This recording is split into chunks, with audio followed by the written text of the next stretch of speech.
चलो बोल। ए बाबा बुढ़ौती में बड़ा जो हतन आपका जवानी चढ़ल बा का खाइला। अरे बुढ़ौती में बुढ़ऊ के चढ़ल बा जवानी नवहिन के देखेला करेला मान मानी। बुढ़ौती में बुढ़ऊ के चढ़ल बा जवानी बुढ़ौती में बुढ़ऊ के चढ़ल बा जवानी नवहिन के देखेले करेले मान मानी। बुढ़ौती में बुढ़ऊ के चढ़ल बा जवानी। अब इन बुढ़ावन के तू कौन समझत हुआ ना। अरे अभी बुढ़ावा नावा 9 घंटा बुढ़ावा अभी 10 घंटा हो बुढ़ावन के कौन मत समझा।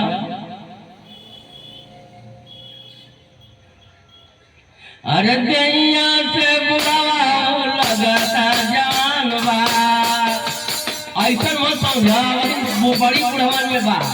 अरे दैया से बुढ़ावा लगता जान बा बूढ़ के समान देखा लागत भथियान बा बूढ़ के समान देखा लागत भथियान बा।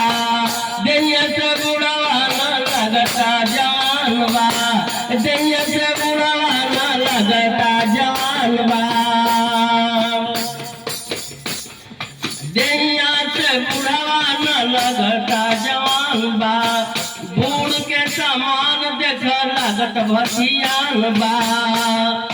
बच के रह कहाँ कहूँ जात बाबू कगरी बच के रह कहाँ जात बाबू कहूँ कगरी नहीं तो उठाए के मार दिया टंगरी नहीं तो उठाए के मार दिया टंगरी नहीं तो उठाए के मार दी। अरे बच के रह कहाँ जाता बाबू कहूँ कगरी हे बच के रह कहाँ जाता बाबू कहूँ कगरी। अरे नहीं तो उठाए के मार दिया टंग हे नहीं तो उठाए के मार दिया टंगरी। कौन मत समझो आपका शहूर नहीं थे बुढ़ापा का समय बा बुढ़ापा में ये सब शोभा नहीं थे दे बूढ़ हो गई तो हमारा शहूर खत्म हो गल ना हो एकदम खत्म हो गल। अपन उम्र का थोड़ा लिहाज करी। एक दिन तोहू बूढ़ होई हो एक दिन तोहू के उहे गति होई। मनवा मना ल बुढ़ऊ तनिका नलूर बा मनवा मना ल बुढ़ऊ तनिका नलूर बा।